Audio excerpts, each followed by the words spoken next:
Hello, myth lover. I'm Maria. Welcome to the Women and Mythology Podcast.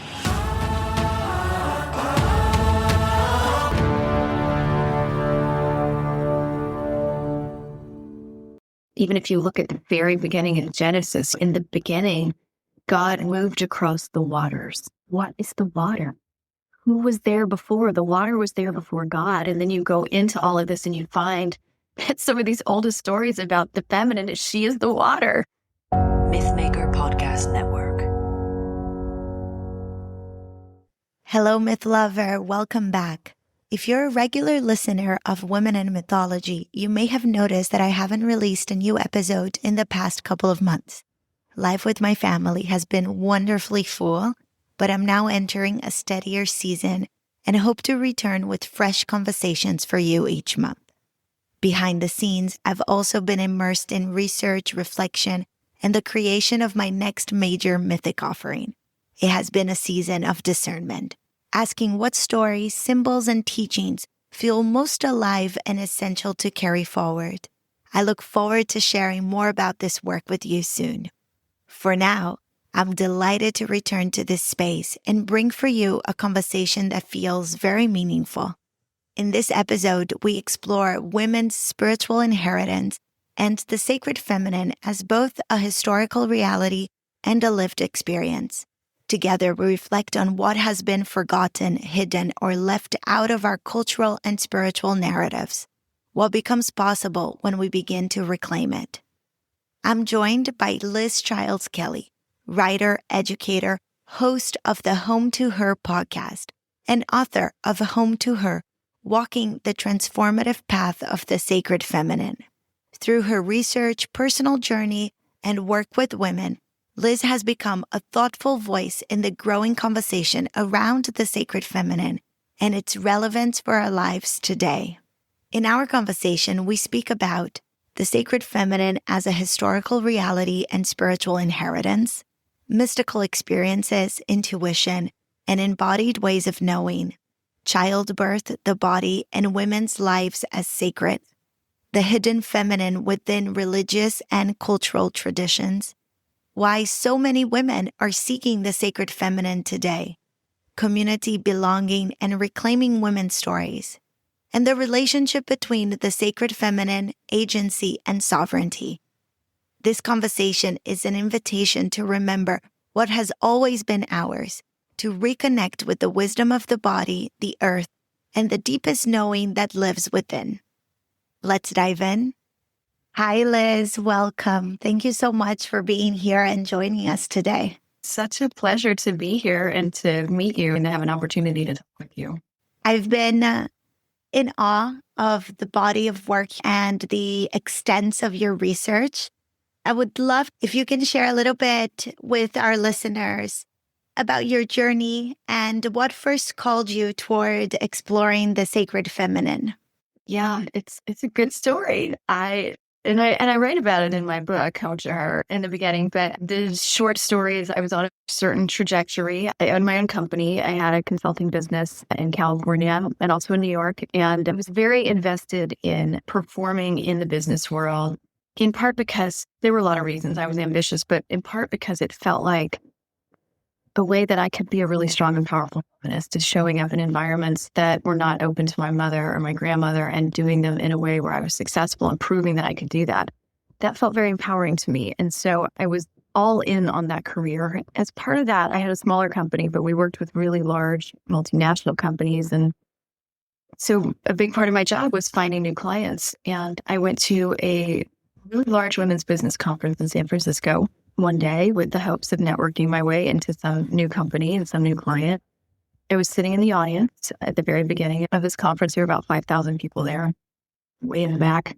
There was a woman who was speaking about, she was a National Geographic fellow and also Native Hawaiian. She was speaking really, I didn't even know this language at the time, but she was speaking about indigenous wisdom. And she was specifically talking about the original settlers of islands that we call Polynesia and how they got there.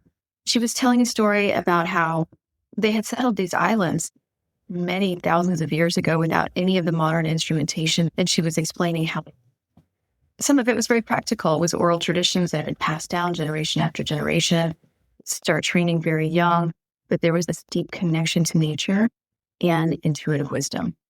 It's been a while, but the way that I recall her saying it was something about these people being so in tune with the wisdom of their own hearts that they could navigate just thousands of miles just by watching how the waves were breaking across the phone. And when she said that, I had a really physical reaction to her words. I was meditating at that point, Pasana style, and mystical experiences were not part of my life. Nothing that I was inviting in. I was focused on being rational and logical.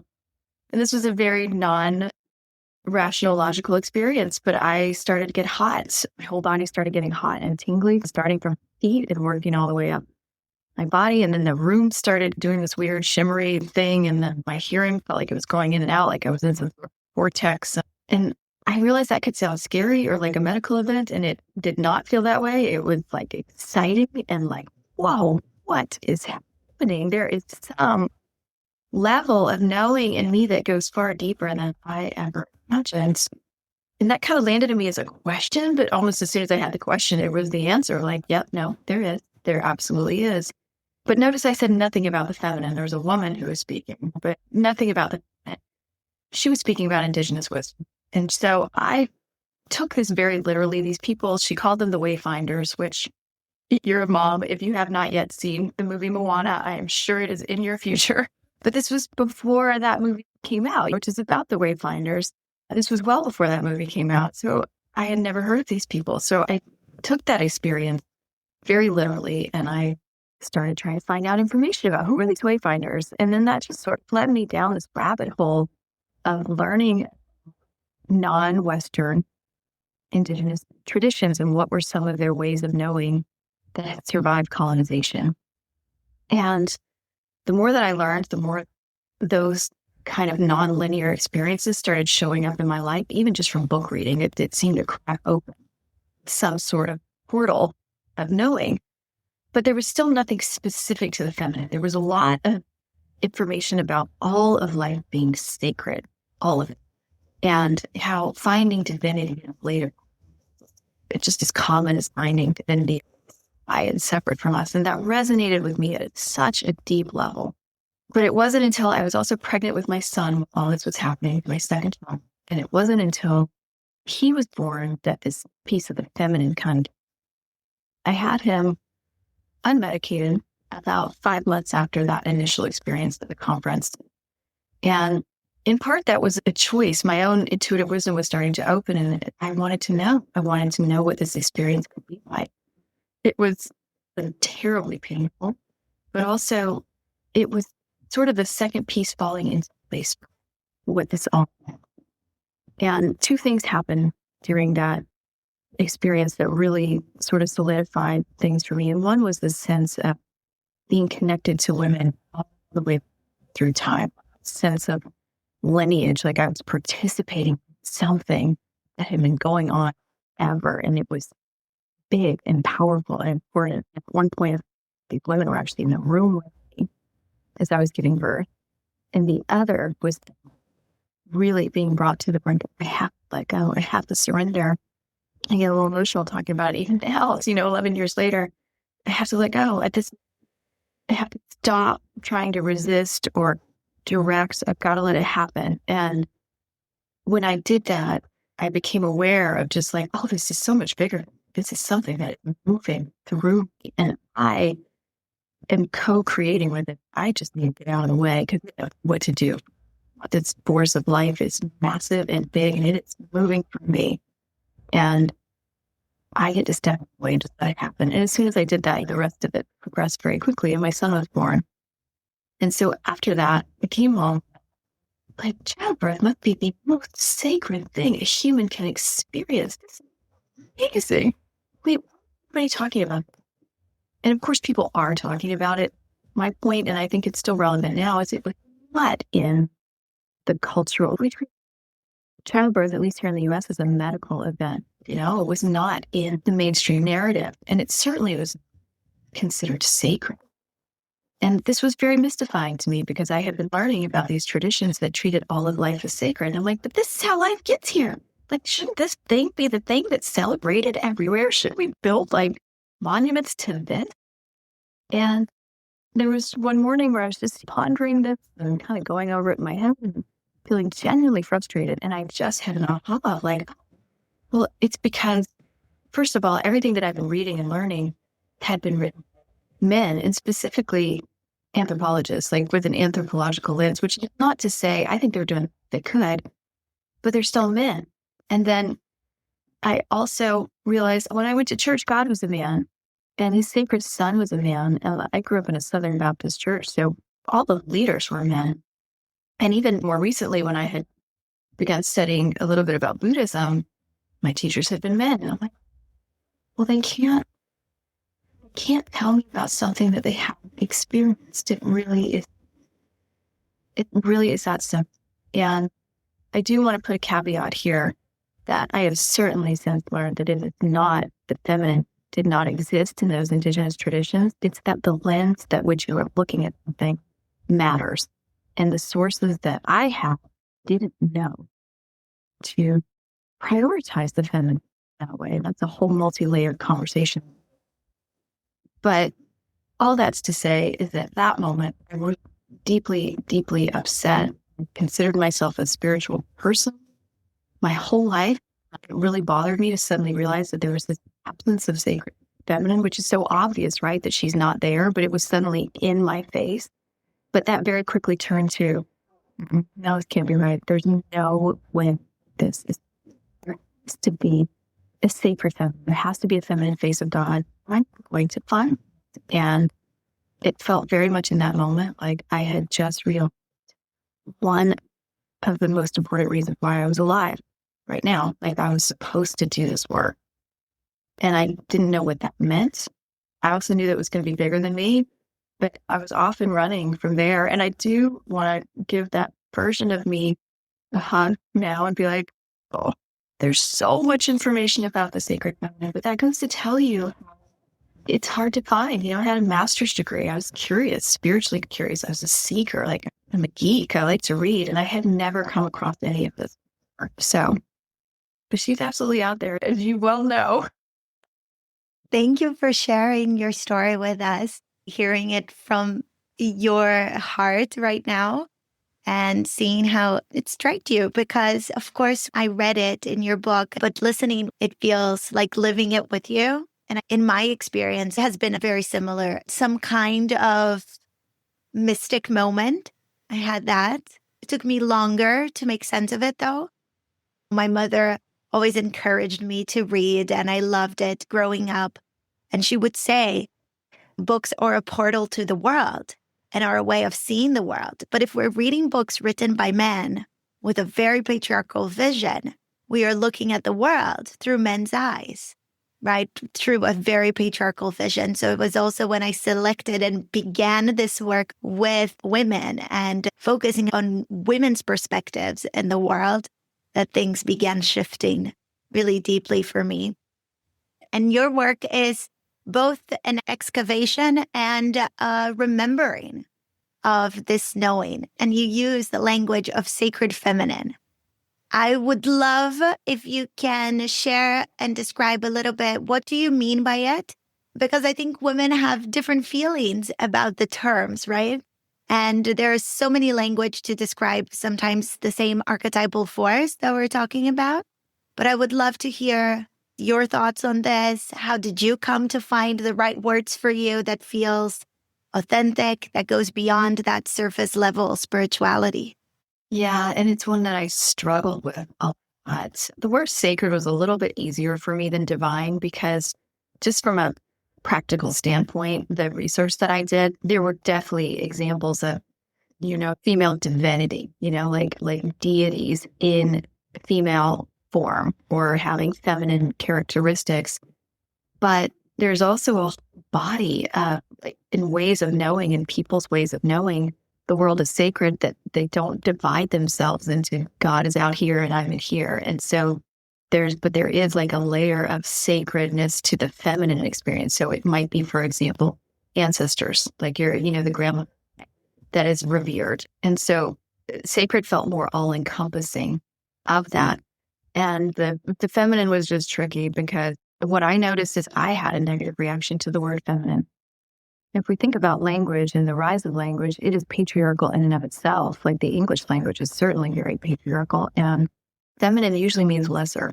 I mean, it just does, like where do you see that word even used? Like, or there's like, it's boxed into this, like I'm soft and squishy, or, you see it in the drugstore for your feminine hygiene products. It's like something that's sort of boxed over here. I ultimately used the word because I wanted to sort of reclaim it. And also because there's a whole conversation and dialogue that I think is ultimately distracting about who is and who isn't a woman, and it's biology or whatnot. Like I don't need to have that conversation. I think what's important is that, and it's also not mine to have. I think those are for other people to have. But I think what is important is that bodies and attributes and experiences that we have labeled as feminine, we've considered lesser. And I think that's BS. I want to reclaim. I want to say no to that. I want to put sacred and feminine right beside each other because they belong together. Segue there. At the most practical point of like, what do I mean by sacred feminine? I literally mean knowing that sacred stuff in female or feminine form. And then the book in a way is like a deeper dive into that at different levels of how that has evolved for me over time. But usually if somebody asks me this, I put it into 3 categories. And one is that she's a historical. And I start there not because I think that is the most important thing. That lived experience I think is huge and deeply important. But I start there because I think we are illiterate in some ways in that knowledge. And as you mentioned, my work has been broad as opposed to deep because I wanted to go and see where the sacred feminine was. And literally every culture I've looked at, she's there. She is buried somewhere, sometimes farther back than others, sometimes like still right here. We just haven't heard. But there's a mountain of evidence that points to her existence. And I really, really, really want women to know whatever you do with it is completely up to you, but it is your birthright. Have this as part of your historical narrative. So that's the first. The second is that when you start to get into learning about the sacred feminine, and again, you're talking about multiple traditions, so I don't want to blanket anything, but what you do see is that there's often a counterbalance to patriarchal spiritual narratives. So a different idea, sacredness, and even like values and how to live in the world that I think if you have been raised in a more traditional patriarchal religious structure, it can feel really different and welcoming. Let those aspects in. And there are things like, one of the things that I already mentioned, which is finding the sacredness in everything. It's not outside of you. It's everywhere. Or like, what does it mean, as opposed to hierarchy where there's God sitting up here and then everything else that's lesser? What does it mean to understand that the ant is literally, that life is just as important as mine? So that's the second, kind of represents a different set of sacred ideas and principles. And then third is what we were already talking to, which is the lived experience of the sacred ourselves. And I think that is probably the most important. Like, oh, okay, well, all of this, how is my sacred? How are my experiences sacred? Really starting to embody that. That is for me, that's been, it's so far, since I got on the path, that is a primary focus of my life. And it feels like a lifetime journey to work with, understand. You spoke so beautifully about the sacred and the feminine coming together. It's like they belong together. We should reclaim it. And the birthright of the sacred feminine as a historical fact feels for me so important. Even when I recommended your book, I said to many women, if you like Maria Gimbuta's work, if you like Merlin Stone's work, you are going to love Home to Her, because I feel it's right there at it with it. But actually, for women who are new to this work, it might be the best place to begin because it has your lived experience. It feels more contemporary. It is more fresh in this way. And all your references and expanded research that you have in every chapter, like how you can move forward with these ideas. I am so glad that you say that, Maria, because that's exactly what I wanted to do. Like when I started researching the sacred feminine, this is the kind of book that I want. And I happen to be geeky. I mentioned I have a master's degree. I thought a lot about going back to school and getting a degree in women's spirituality, and ultimately decided that was not the path for me, primarily because some of my greatest openings had been intuitive and embodied. And I didn't think I was going to get that in academia. But I love academic research, and I'm happy to dig into works that maybe other people wouldn't touch. But I didn't want, I love Maria Gimbutas's work, but it is not super accessible. She's an academic, you got to be kind of a certain kind of person that wants to sit down with her work. And same with Merlin Stowe. She wasn't an academic, but it's pretty heavy. And so I wanted to bring this information to women in a way that if you read nothing else, that you at least knew. And I've got it documented, it is. You can go track down all your footnotes. This is a real thing. And then I really did need to pair it with the experiential, because that's been such a huge part of the journey for me. It wouldn't have been an honest book had I not included that as well. That also felt like what's the word I'm looking for? An antidote to more sterile, intellectual, heady ways of knowing. It felt like, no, that's part of the absence of the feminine, is that we think the only way we can know is through the head. And so I really wanted to put these things together, because to me, that is the essence of the feminine. It's not that your brain goes offline. It's just that all these other ways of knowing come forward and work with it. You become more expansive and powerful. It's amazing. Absolutely. And that actually what makes the book so special, right? And so feminine in many ways. And I think it becomes a book written by a woman for a woman. Yeah, absolutely. And Anne Baring and Maria Gimbutas, all of these women, that Max Deschutes, I'm sure you've come across her work with Suppressed Histories Archives, but I have so much profound respect. I cannot even imagine what it was like doing this kind of research and trying to be taken seriously in the 70s and the 80s with this. Even now, I feel like we're working against cultural norms, but I owe such a debt of gratitude to them. Besides my ancestors, I think they may have been the very first people I thanked in the acknowledgments in my book, because what I really wanted to do was just you think about, we were trying to rebuild our story, let me pick up where you were and try to keep carrying it. And I feel like your work is the same, and the women that come after us will do that too.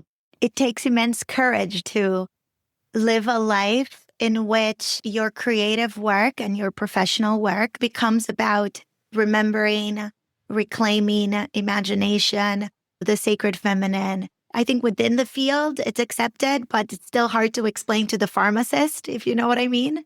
One little thing that I wanted to mention as well about the sacred feminine and the language, this reclaiming of our bodies as sacred. Because yes, a lot of this work, it is about reclaiming ideas and knowing and knowledge, but then there's a lot of the work that happens in the body and reclaiming the wisdom of our body. I am also someone who don't have a problem with the word sacred. I come from a religious, diverse country where we have so many different sacred practices, and understanding, actually reclaiming this idea of our bodies as sacred.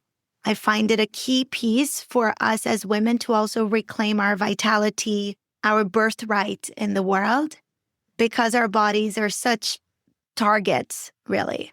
They need to be molded, and they need to appear in a certain way, and they need to serve 100% of the time. So reclaiming the sacredness of our bodies feel definitely a strong thread. And you were saying that, it was coming up for me, I'm curious if this is true for you too, but one of the easiest ways, or the most natural way to do that, because there's so much cultural noise about our bodies and it can get so tangled. But when you start to listen to that inner wisdom first, before trying to be like, no, I'm going to love the shape of my body or whatever. I mean, there's people who are looking to commodify that at every angle. You deserve this or there's so much stuff coming at us, but the things that are opening up that intuitive voice within, that is coming, that is embodied, that is not coming from the head, that nobody's controlling that is yours. That is 100% yours.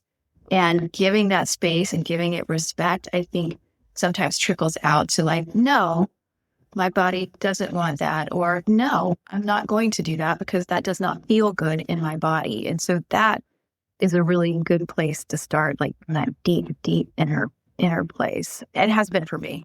This is such an important reminder to listen to our bodies. I was about to ask you if there was anything you had to unlearn spiritually or culturally in order to truly encounter the sacred feminine more deeply. I mean, I'm kind of like, if you look at my life, like before and after, it is so different. I feel like I had to unlearn just about everything. I mean, one thing that's coming to mind too, so I was deeply invested in my identity as a CEO and as a business owner and as a successful woman. And I think I mentioned this before that, I really thought that I was being the best feminist that I could be. All my employees were women and most of my clients were women because I was working with communications and human resources departments, and surprise, surprise, like those are spaces that kind of intuitive knowing still percolates. So you find women there. We're funding a girls' scholarship. I was like, I'm doing the thing, and it really shook me to realize that I had actually been performing a version of what it meant to be a good woman in a patriarchal structure that was never designed with the participation of women. And so my participation there, while voluntary, was actually programmed, if that makes sense. There were choices that I didn't even know were available to me because I did not have that feminine perspective. And that really did a number on me from an identity perspective, because I realized how much time and energy I had invested in cultivating a thing that was ultimately not authentic to me. And it explained a lot about why I would feel tremendous anxiety in some of those spaces. And none of this was designed for me. And a lot of it really came to head after my daughter was born now, because I'm trying to run a business and I have a baby, and start to hit like right there, like that rub of like, I want nothing more than to hold my child right now. I also like my work, and there's no space in between. Like, I'm really supposed to choose one or the other. I'm not supposed to. It is incredibly hard to like hold all of it. And so unlearning the idea of what it meant to be a good and successful woman, it was hard. It was really hard. And there have been so many things since then that I don't even know what to say, but that's probably like the first one that comes to mind, because it's sort of like peeling an onion. I wrote this in the first chapter of the book, that when you realize that, like, literally, like, sometimes I try to challenge people, think of one thing, think of one underlying cultural structure that was built with the participation or input of women. One, you cannot do it. All of it was built on models that did not have participation of women. So religious structures, academia, government, the entertainment industry, models of psychology built without the input of women. So literally everywhere you're looking is absent your perspective. That doesn't mean they're all completely wrong. It's just they're incomplete. Like, they're not necessarily representative of you and your experience. And so there's a tremendous amount of unlearning that has to happen.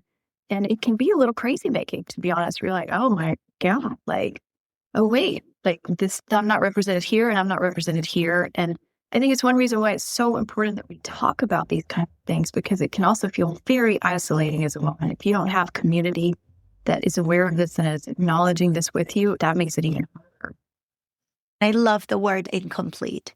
Moving us a little bit into your research. So you do the work of a comparative mythologist, which is something I love. My training is in comparative myth, and I really love how you bring a wide range of figures into the book. And so you bring from the Black Madonna, Kali, Greek goddesses that are more popular, let's say. And then you also bring lesser known ones like Namu. I was enamored with Namu, and I can't stop thinking of her, and I keep searching all these little things about her. I was just wondering if there was one particular figure that kind of stayed with you, that went beyond that body of research, out of the pages, and into your life and accompanied you. Because as a comparative mythologist, I appreciate and honor all of these different stories and figures that I find across cultures. But then there are some that sometimes speak to my soul. And I wonder if there was someone that spoke to you. Yeah. I mean, what I have noticed is that some will sort of get louder for a period of time, which is, I think there's something instructive there for me. I think I told the story in the book. It was before I wrote the book. I actually had a vision of Kali before I knew who Kali was. She showed up in meditations to me, and I went and Googled her, and I was like, oh, whoa. That's terrifying. There was a whole period of time where I was learning about her. Kali, I write about this in the book. Kali is that we can't be Kali, In that lineage, that's not the way that works. But like that energy, that willingness to burn something down, like at all cost in order for something new to grow was very powerful for me for a while there. And the same Pele, the Hawaiian goddess Pele, came through really strong in the same way, which is also philosophically, there's some similarities there, right? Like she goddess of volcanoes, but what happens after the lava is that you get new growth, like literally new islands are appearing, islands are expanding.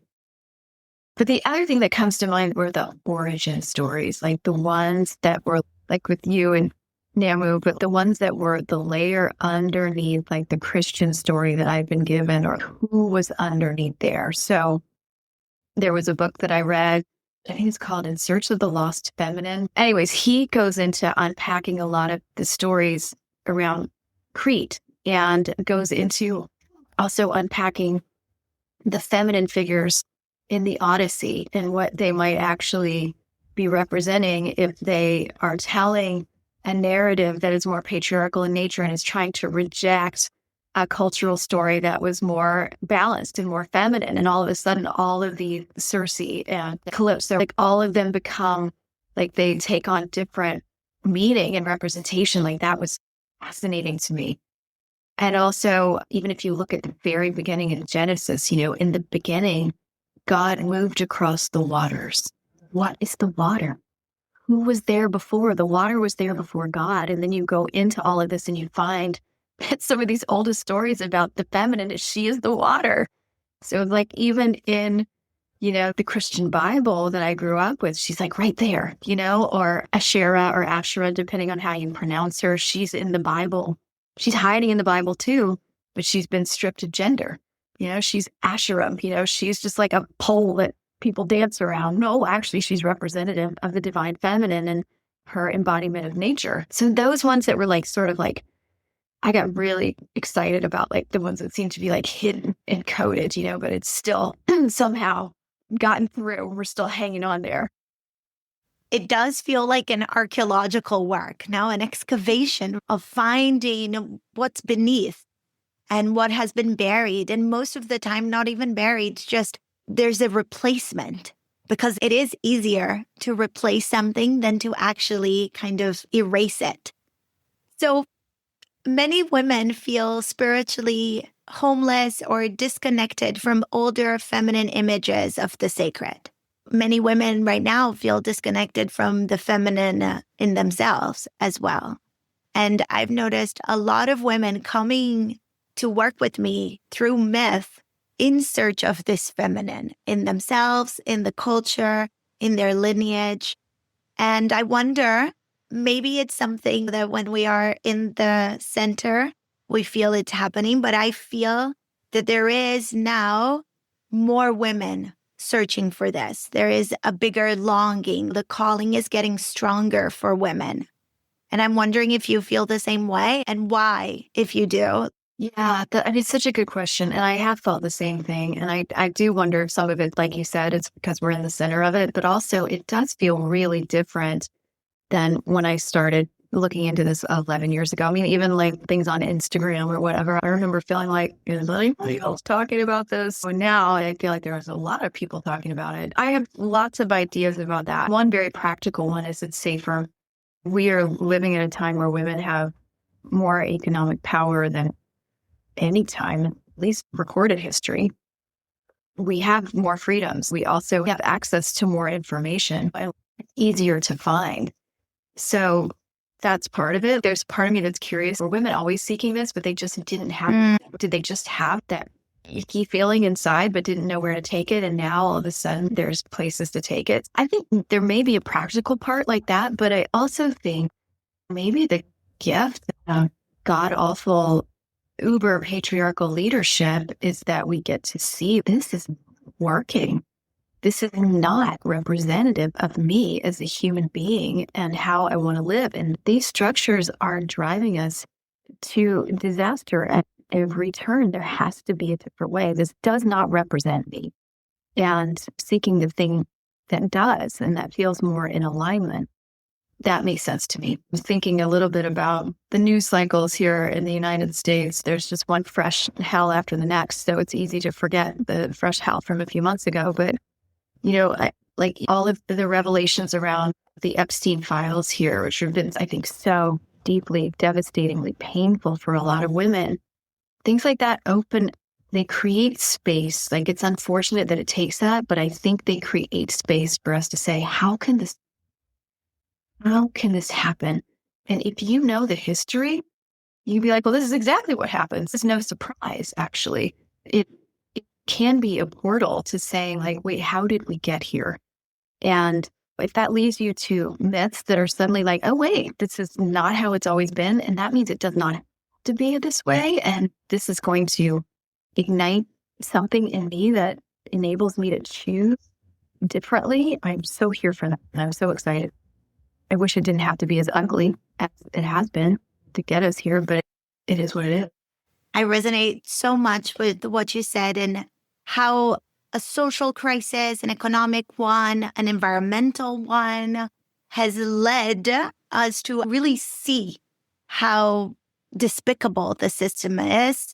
And because we can also work and participate in the system through feminist rights and all of it, we also realize, what do we want to participate in? And the need for change, the need for an inner and outer transfer and ways of being in the world. I think you also have a great point with, we are talking more to each other, I think. I feel women are talking more. We can find information if we want to, and we can share it with others, because sometimes, my physical neighbor might not be interested in this, but I can find someone online who does. Actually, through Women in Mythology, I run my entire business and my entire work online. And not just because I love the online world. It's not really that. It's because it's a very niche work. And it's very hard to find them, in the small town I lived or in the different places. But once we can actually talk to each other and find each other, it becomes a little bit easier. We can restore also that sense of community and reclaiming. Yes. And that is also part of the feminine. There's an idea of the individual. There's a narrative around the individual as a hero, and the individual, this is where our power comes from. And that does not feel feminine to me. And I think that loss of community among women and our ability to connect with our own inner knowing and our own stories and to feel safe in sharing those, that has been central to the loss of our power and our agency. And so if we reclaim that and we connect with each other and we suddenly realize, like, wait a minute, we are 51% of the population here, and not in every part of the world, but you and I, we've got some power, we've got some agency. The fact that we are sitting here doing this says we have some agency, we have choice. And when there are more of us banding together and saying, we have agency, we can actually choose something different. And that actually gives me some hope. That gives me some optimism in the midst of everything burning. And it is my hope in the story that I tell myself. And by the way, what is life except stories that we're telling ourselves? Sometimes we'll make it a good one, is that perhaps this is exactly why it's happening, because this can, if we've got a chance at the human species surviving, we need some balance. And so that there's a bigger sacred storyline that is happening here that is inviting us into connection and community in this lineage, so that we know that we're not having to recreate a wheel or do anything alone. I love how you put that. And talking about sharing this wisdom, this knowledge, listening and sharing with our community. I know you are a mother of 2 children, right? A son and a daughter as well, just like me. And I was wondering, How do you go about sharing this wisdom, this knowledge from sacred practices to the historical fact, to the history that they're probably not learning in school and receiving something very different out there in the world? How do you bring all of that in and share it with them? And of course, here I'm opening for all children, but then I also have in my heart, especially your daughter. How would you share that in a way that feels appropriate, encouraging, inspiring, not overwhelming, I guess? Yeah, one of the fun things about this journey for me is my daughter was 3. My son had just been born when I got on this path. And they were right there because all of this was unfolding. And there was a time when I felt very self-conscious about how it's like, this is just my journey here. Like, how do I bring it into the family? But I did it. They're older now. So once they get older, it's sort of like they start to pick their own paths. But one of the most important things I think that I tried to do was I didn't hide it. Like in a very literal way. If we were talking about anything divine, God or goddess, I would say, oh my God. I mean, it's so simple, but I would introduce this language to them. When we would go out in nature, I would tell them stories about Mother Nature, and I would talk about how people have known the earth as the mother. I put little altars from sacred places that I've been all over our house. There's little nature altars everywhere. They grew up around that stuff. They grew up paying attention to the solstices and the equinoxes and all that. It was too much for me to honor all of them, but they grew up. They have grown up for years. Every winter solstice, we keep the lights off all day long, and I make all the recipes, and we light a candle and we tell stories about who we want to become and what we're letting go. So just things like that, where I tried to figure out how can I make this as common as possible. If they came home from preschool with a coloring page of a witch, I would tell them, you know what a witch is? A witch is a wise woman. And my kids could tell you that even now. So what a witch is, they'd be like, she's a wise woman.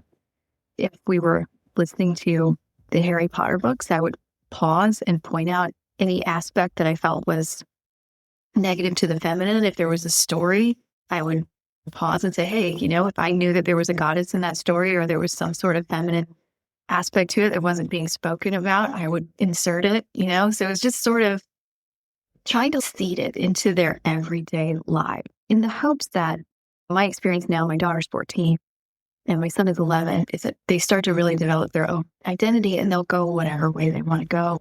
That's, at a certain point, it becomes out of your hands as a parent, but the idea was to give them the grounding so that they had it. And if it becomes more of their lives as they get older, great, but it wouldn't be something. This makes me smile so much, imagining your children with this kind of childhood and experience. I tried this with my daughter. My son is very little. He's 2 years old, so he listens, but still a bit scattered. My daughter can actually stay for a story, and we tell it all the time during, in the car on the way to daycare, or bedtime, or when we are outside playing. And she comes here to my study room and she explores the little icons I have, and I tell them about it. And I feel that it's exactly that. It's weaved in our everyday life in a natural way, not in an imposing way, in a really way of being, in a way of seeing the world and experiencing the world. I kind of joke around that if she reaches 18 years old and she has a wide repertoire of stories, my heart will be in peace. I will know that I have done the best that I could and given her all the inner tools that I know and carry. I have no doubt that your daughter will have that. You are and what your work is, no doubt. And I would say for my son, I think there's a dance there that I think you will find perhaps as a mother, that my son's been raised in a really strong, feminine, inspired household. But when you look around and like, what is the masculine story? He doesn't identify with the toxic masculine patriarchy. So there's a whole thing of wanting boys and young men to feel that there's a nuance of like, how do I talk about these things and make it very normal? And also make sure that they feel included and not ostracized, or that they are part of a group that has screwed everything up, to be really simple, because their lives and their experiences are incredibly sacred too. So yeah, it's sort of an ongoing journey to figure out. That's very true. When I think of my baby boy, he's just the most gentle soul there is. It makes me scared for what's out there for him. When we think of our listeners and a woman who wants to reconnect with the sacred feminine in their everyday life through this more mystical, spiritual path, can you recommend a simple practice that they can either start if they haven't done something like this before, or experiment if they are used to practices in this realm? Something perhaps that you have found that's been helpful to you, that you enjoy and cherish? Yeah. I mean, the first thing that when I work with people, the first thing that I usually ever do with them is I do the grounding exercise with them. And there's a couple of reasons for that. But one is we need to find our way. I am aware that meditation as a practice was developed by men, and it was a way to still the brain so that they could access, I think, some of the stuff that women may be able to find percolating to the surface, more naturally. But we're in such a noisy culture, and we've all been raised to act in that way. So there's a grounding exercise that I teach people about, literally just anchoring their energy to the earth. And one part is like just really stilling the mind. The other is that imaginal space, getting yourself into that space of like, what is my inner wisdom saying as I'm making this journey down to the earth? And then the third part is it's very practical, which is like, this is where it's at. No, we're not exiting the planet. Like, it's right here. And this is your ancestral wisdom. Like, if you think about what your sacred feminine ancestors were working with, they were working with the stone and the plants that were outside of their house. For a lot of human history, people stayed relatively like within a particular ecosystem, which means they had deep relationship with the earth. And so start there. The earth is your mother. Like, you are always held. Connect with her every day. Even better if you go outside and sit on the ground, and actually it becomes not just a theoretical, like heady exercise, but like a physical thing. Put your bare feet in the dirt and go sit out there and do this practice and connect in that way. You're quieting down, you're giving space for that intuitive wisdom to arise. You are consciously and intentionally connecting with a force that people have known as feminine all over the world for millennia. I mean, probably more than anywhere else I saw. Like, almost every culture, they're calling it's Mother Nature. Like, they have a name for the earth. She's a mother. So, connect there. That's the one thing. And that's been a part of my life and it's for years. And I honestly can't remember. I had a teacher early on. Honestly, cannot remember if she told me to do this or if it's something that came through intuitively. But it's taken on shape, form over years. I don't write about it in the book because I think it should evolve the way you want it to evolve. But it's evolved into a practice of there are guides, there are animals that are from nature and in my life and symbolic, actual in the environment that come forward as guides to me and as protectors to me. And that's been a slow process over years of just getting that space for them to show up. And all that has felt tremendously supported. And it's not that I turn off my brain. My brain is great. I'm smart. I can think about stuff. But it's sort of giving me support in ways and giving me a sense of power in a different way, like more expanded sense of myself as a being. What a wonderful invitation now to go outside, to build that relationship, deepen that relationship with the earth. And for my final question, because of our time, I would love to ask you, what does it mean personally to come home to her, to become home to her? It's an evolving thing. I think my life has changed tremendously in the time since I've done this. There's just a lot that's changed. I let go of a career, my marriage ended. Like, there's a lot that's changed since I've got on the path. And I think the word that has been coming to me lately, and I've said it a couple of times in this conversation, is agency. That I have agency. Maybe sovereignty would be another way to say it, is that I am complete in and of myself, which does not mean that I don't need connections with other people. Quite the opposite. but that there is nothing outside of me. There are certainly people that know more than I do and they can help me when I need it, but there is nothing outside of me that is going to make me whole and complete, that I have it all here. And I think I would have told you 7, 8 years ago, maybe even 5 years ago, that I had a sense of that, but it gets deeper, because if you think about the cultural environment that we are in and the fact that women's voices have been so erased and so and women's experiences, that awareness of, oh, no, wait, I have agency. I am complete in myself. I can figure out how to do this. Oh, I have agency. I know what is right for me. It just keeps unfolding. The visual that I'm seeing as I'm saying that is like a flower that just keeps opening and opening and opening. Like, I've got this. This is home right here. It's okay. I could, and yeah, that's what I've got right now. I love the image of the flower opening. I love how feminine it is, how much within the life-death cycle it is. The flower itself, the symbol, and what you said about agency and sovereignty. Actually, sovereignty as a feeling, as a state, is something we do a lot. I actually did a whole program in Stories and Myths tracking the sovereignty, tracking stories of sovereignty for us women. So I really love it. And I think it is the state we are searching for, this feeling of we belong to ourselves and we can choose. Yes. And what I was also seeing is like, as the women do this, if you use the flower analogy or the opening, the culture, the winds that are pulling us this way and that can't help but turn towards that because it's beautiful and it's powerful and it's something that you want to pay attention to. And so that again weaves the bigger story of like, yes, let's do this for ourselves. Let's do this for our children. Let's do this for our grandmothers and our great-grandmothers because they couldn't perhaps do this in the way that we can now. But like, we're doing it for everybody. We're doing it for people that we may never know. It's benefiting you. Yes, absolutely. When you bring again the image of the flowers, I also think of the diversity of it, of the experience of this opening.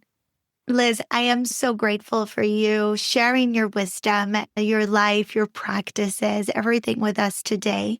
Before we end, what's the best way for listeners to connect with you and your work? Going to my website. Thank you. Thank you so much. This just really fed my heart and my soul. I so appreciate being in conversation with you, and I can see how deeply connected you are to this work too. And so I love sharing space with you and with others that are on the same path. .com is my website, and that's probably the best place. The Home to Her podcast, I had it for 6 years. I paused it in the spring of 2026, so earlier this year. There's 6 years of back episodes. I've talked to so many amazing people. It's a great way to hear different people's perspectives on this topic. They come at it from all different ways. And then what I've been more focused on now is doing one-on-one work with women that are interested in that. Sometimes retreats, but I don't have any of those coming up right now. But if you go to hometoher.com, you can learn more about that. And then, of course, the book is a great, if you're interested and you want sort of like the beginner's guide to the sacred feminine, it's on Audible as well as can hold physical copy here. Wonderful. I'll make sure the hometoher.com and the link for the book are on the notes of the episode. And I really encourage our listeners to get the book. You will really love it. And share with us your experience as well as you read it. Liz, thank you so much again for your time, your energy, all your wisdom. It's been a great pleasure and an honor. Thank you. Thank you, Maria. Thank you for all the work that you do. I am so grateful for it, and I'm really glad to know you. And to our dear myth lovers, see you in our next episode. Until then, remember, your life is a story only you can tell. Stay close to what feels true and sovereign within you.